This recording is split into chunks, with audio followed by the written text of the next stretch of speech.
жаңы технологиялардын чыныгы жаралышы башталды. Персоналдык компьютерлер, интернет жана уюлдук телефондор ишке ашты. Microsoft, Apple, IBM сыяктуу америкалык компаниялар технологиялык революциянын алдыңкы катарында болушту.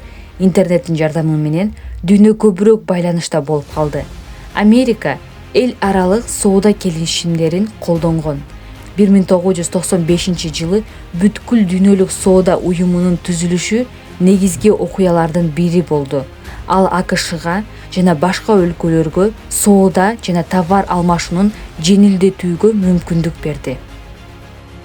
Америка маданияты толкун сыяктуу дүйнө жүзүнө тарай баштады. Музыка, кино, мода жана спорт америкалык жашоо образынын таанымал символдору болуп калды. Титаник жана Матрица сыяктуу Голливуд тасмалары планетанын ар бир бурчунда миллиондогон көрөрмандарды чогултту. Майкл Джексон жана Мадонна сыяктуу поп жылдыздары дүйнөлүк иконага айланышты. Ал эми жана башка спорт лигалары Кошмо Штаттардан алыс өлкөлөргө көрөрмандарга ээ болушту. Америкалык тест татым ресторандары Макдоналдс, KFC жана Starbucks жана дүйнөлүк тартиптин символдоруна айланды. Интернет ар кайсы өлкөлөрдөн келген адамдарга мода тенденциялары, музыка, кинолор жана спорт жөнүндө заматта билүүгө мүмкүндүк берүү жана маданий өсүүгө жардам берди. Согуштан кийинки доордо АКШнын экономикасы чындап глобалдуу болуп калды. Көптөгөн америкалык корпорациялар башка өлкөлөрдө өздөрүнүн филиалдарын жана өндүрүштүк объекттерин активдүү ача башташты.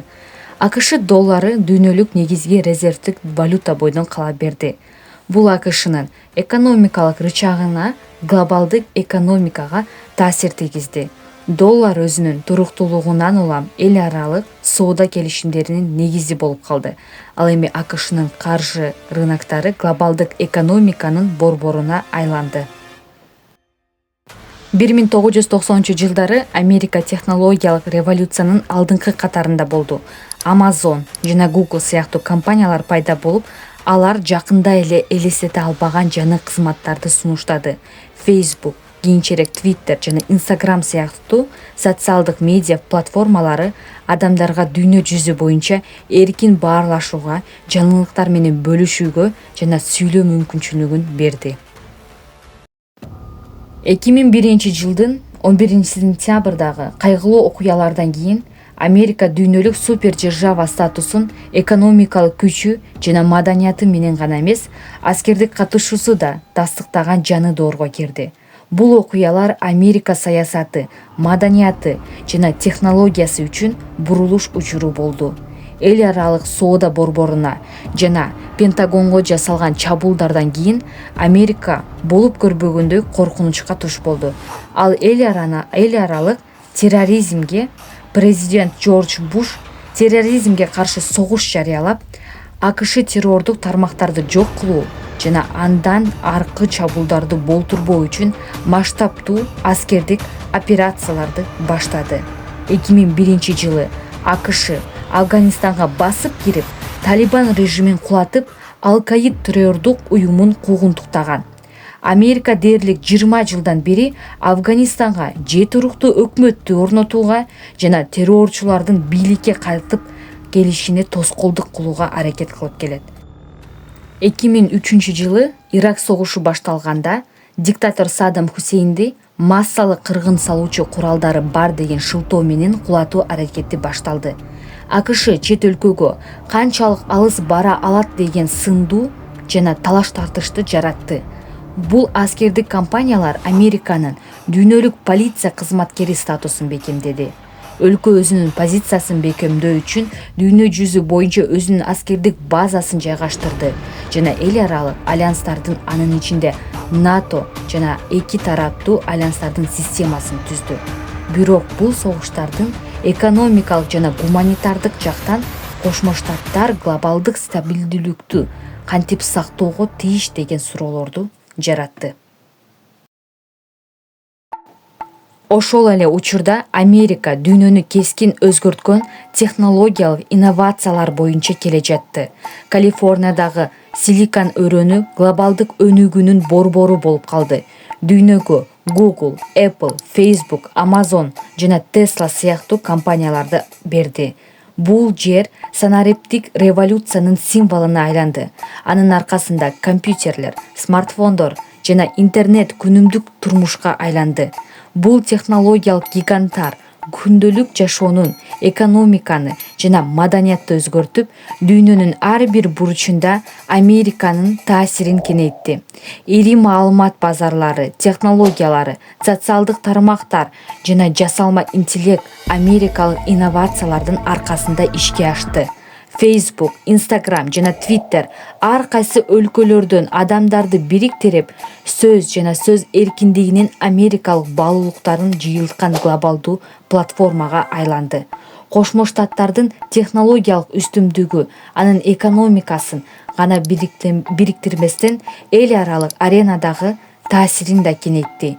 Дүйнө жүзү боюнча өлкөлөр АКШнын технологиясын кабыл ала баштады.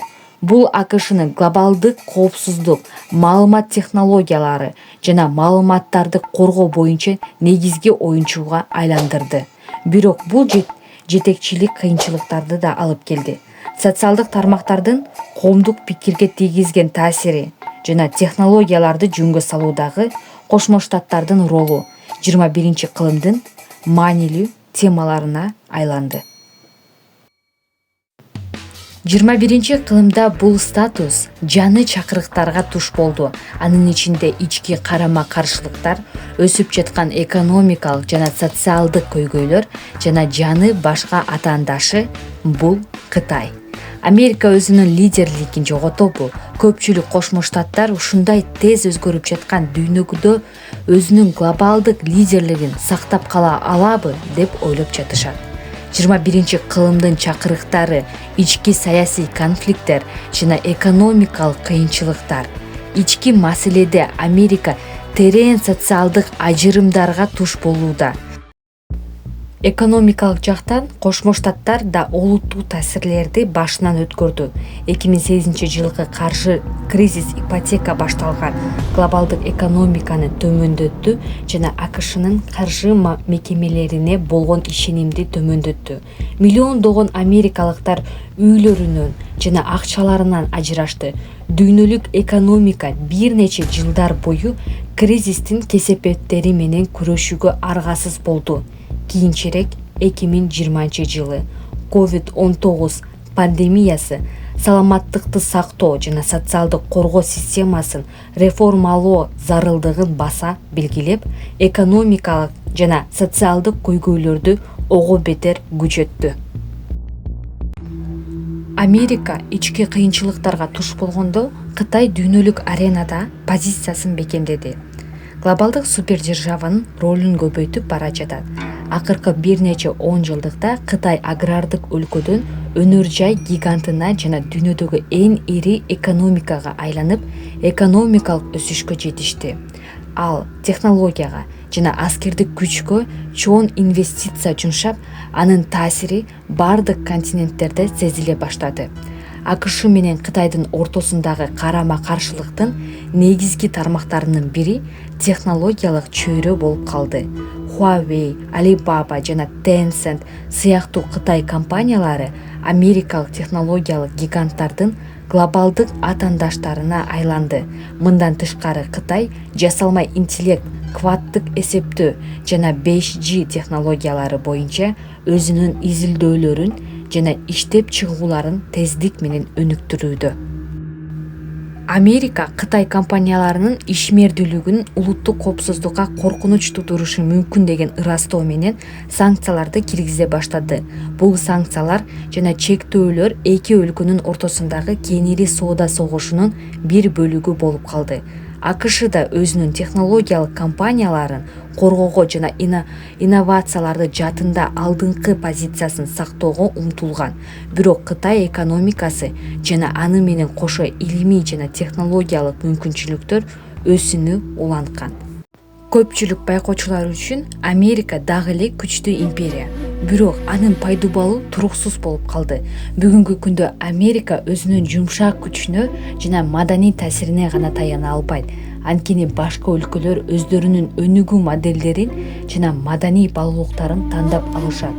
Кытай билим берүү жана маданий борборлору, ошондой эле Кытай фильмдери жана музыкасы популярдуу болуп калды. Америка чукул учурда анын дүйнөлүк аренадагы ролу олуттуу кыйынчылыктарга туш болууда жана глобалдык лидер статусун сактап калуу үчүн ал жаңы реалдыкка көнүшү керек. АКШ ички реформалар менен глобалдык таасирди сактоонун ортосунда тең салмактуулукту таба алабы деген маселеде Америка союздаштарын колдоо жана жаңы атаандаштар менен тең салмактуулук менен дүйнөдөгү таасир этүүнүн жаңы жолдорун таба алабы? Бул суроолор жооп белгисиз бойдон калууда. Америка дагы эле күчтүү экономикалык, маданий жана аскердик таасирге ээ, бирок анын статусу талашсыз эмес. Америка глобалдык лидер катары өзүнүн ролун сактап кала алабы жана 21-кылымдын чакырыктарына туруштук бере алабы же жокпу деген суроолор пайда болуп жатат. Ал эми сиздерге жакса оюңуздарды комментарийге жазып, катталып кетүүнү унутпаңыздар. Ал эми кийинки видеодо кайсыл өлкө тууралуу билгиңиз келет, ошону жаза кетиңиз.